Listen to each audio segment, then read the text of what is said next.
Assalamualaikum warahmatullahi wabarakatuh. Pada video kali ini kita akan membahas mengenai proses pembuatan margarin bersama Pak Yoga.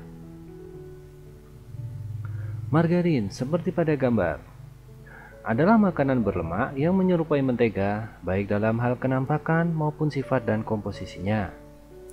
Margarin juga dapat diartikan sebagai produk makanan berbentuk emulsi padat atau semi padat yang dibuat dari lemak nabati dan air, dengan atau tanpa penambahan bahan lain yang diizinkan.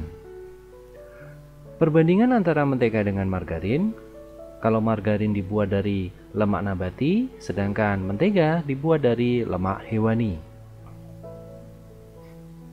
Macam margarin. Menurut SNI, margarin dapat diklasifikasikan sebagai berikut.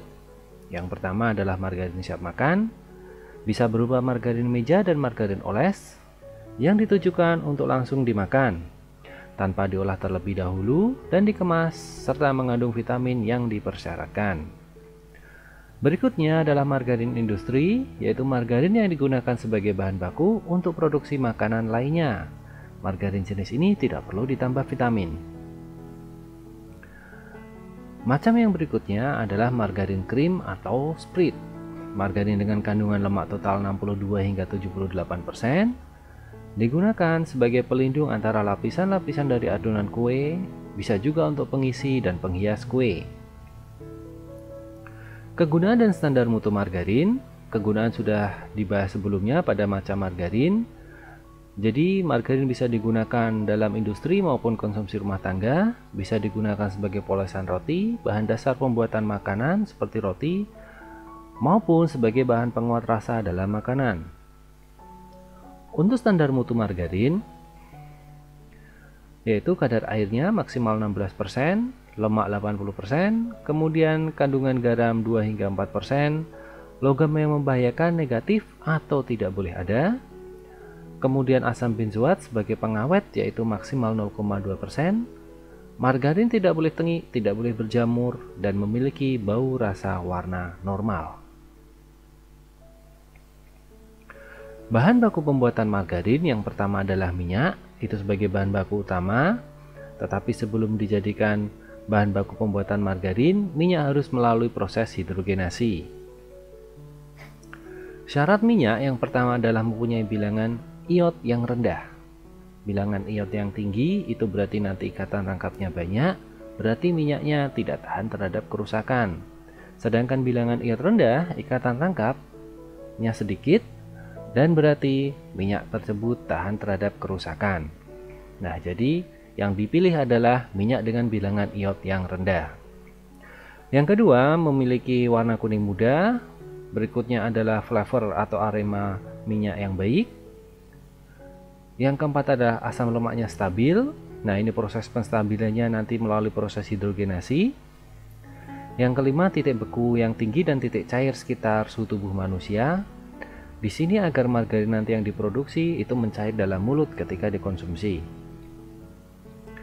Berikutnya adalah jenis minyak yang digunakan harus tersedia banyak. Bahan baku berikutnya adalah gas hidrogen. Digunakan pada proses hidrogenasi, berfungsi untuk mengubah asam lemak tak jenuh menjadi asam lemak jenuh. Bahan baku yang berikutnya adalah katalis. Nah, katalis yang digunakan adalah katalis nikel. Ini juga digunakan pada proses hidrogenasi.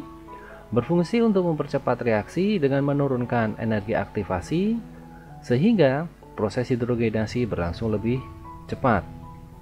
Ketiga bahan tadi dari minyak, gas hidrogen, dan katalis merupakan bahan baku utama dalam proses hidrogenasi minyak. Bahan baku berikutnya adalah garam dan vitamin. Di sini garam berfungsi untuk memberikan rasa asin, vitamin A dan D untuk meningkatkan nilai gizi dari margarin. Susu skim. Nah, penambahan susu skim atau skim milk yang mengandung kasein ini dimaksudkan sebagai bahan pembentuk emulsi dalam margarin dan menambahkan aroma agar rasa dari margarin yang dihasilkan tidak jauh berbeda dari mentega. Bahan baku yang terakhir yaitu emulsifier dan bahan pengawet. Di sini emulsifier berfungsi untuk menstabilkan emulsi, Sedangkan bahan pengawet di sini yang digunakan adalah natrium benzoat, bertujuan agar masa simpan lebih lama. Maksimal penambahannya 0,1%. Proses pembuatan margarin. Proses pembuatan margarin diawali dari proses hidrogenasi, yaitu proses penambahan hidrogen pada ikatan rangkap dari rantai atom karbon minyak atau asam lemak sehingga mengurangi tingkat ketidakjenuhan minyak. Proses hidrogenasi juga bisa diartikan sebagai proses mengubah asam lemak tak jenuh menjadi asam lemak jenuh. Tujuan dari proses hidrogenasi yang pertama adalah untuk memperbaiki sifat dari asam lemak, yang kedua adalah untuk merubah minyak ke bentuk fisik yang lebih mudah penanganannya, yang ketiga adalah untuk meningkatkan kestabilan oksidatif, jadi minyaknya akan lebih tahan dari oksidasi. Faktor-faktor yang mempengaruhi, yang pertama adalah temperatur. Semakin tinggi temperatur, berarti reaksi hidrogenasinya akan semakin cepat. Kecepatan pengadukan, di sini pengadukan berfungsi untuk mempercepat tumbukan antar partikel reaktan. Jadi kalau pengadukannya itu lebih cepat, maka reaksi hidrogenasinya juga akan berlangsung lebih cepat. Tekanan hidrogen di dalam reaktor, kemudian ada jumlah katalis. Jadi di sini reaksi hidrogenasi akan bertambah cepat seiring bertambahnya jumlah katalis. Yang berikutnya adalah tipe katalis, sesuai atau tidaknya jenis katalis yang digunakan pada reaksi hidrogenasi ini.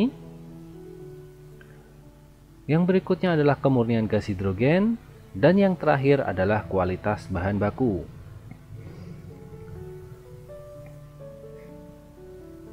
Proses pembuatan margarin yang berikutnya adalah emulsifikasi. Nah, emulsifikasi ini adalah proses pembentukan suatu emulsi yang stabil sehingga antara kedua cairan, yaitu minyak dan susu atau air yang saling tidak bercampur tersebut dapat saling bercampur dengan adanya zat penstabil atau zat pengemulsi. Emulsifikasi ini dilakukan dalam satu alat yang disebut dengan churn, sehingga prosesnya disebut dengan churning. Terdapat dua tahap emulsifikasi. Yang pertama adalah proses pencampuran emulsifier fase minyak, yaitu emulsifier fase minyak itu merupakan bahan tambahan yang dapat larut dalam minyak. Contohnya adalah minyak itu sendiri, beta karoten, vitamin A, dan D. Kemudian proses pencampuran emulsifier fase air. Emulsifier fase air ini merupakan bahan tambahan yang dapat larut dalam air. Contohnya adalah garam, TBHQ, natrium benzoat. Proses pembuatan margarin yang berikutnya adalah pasteurisasi. Pasteurisasi digunakan untuk menghindari pertumbuhan bakteri dan mikroorganisme lain pada produk akhir, sehingga dapat meningkatkan mutu simpan produk akhir. Proses yang keempat adalah pendinginan. Bertujuan untuk menghasilkan emulsi yang lebih baik dan lebih stabil dengan pengendalian cara mekanis untuk memisahkan padatan sehingga dapat membantu sebagai stabilisator. Proses berikutnya yaitu tempering. Tempering ini dilakukan dengan cara membiarkan margarin beberapa lama setelah terjadinya pemadatan. Proses ini dimaksudkan untuk membantu dalam penyerapan flavor. Proses yang keenam adalah kneading. Kneading ini proses pembiaran sejenak yang dimaksudkan untuk menjadikan margarin lebih plastis dan mengurangi kelebihan air. Proses yang terakhir adalah packaging atau pengemasan. Biasanya dilakukan dengan menggunakan bahan-bahan yang berasal dari plastik, kaleng, ataupun aluminium foil. Nah, setelah dikemas kemudian disimpan, biasanya disimpan pada suhu yang relatif rendah. Sekian penjelasan dari Pak Yoga mengenai proses pembuatan margarin. Semoga bermanfaat. Terima kasih. Wassalamualaikum warahmatullahi wabarakatuh.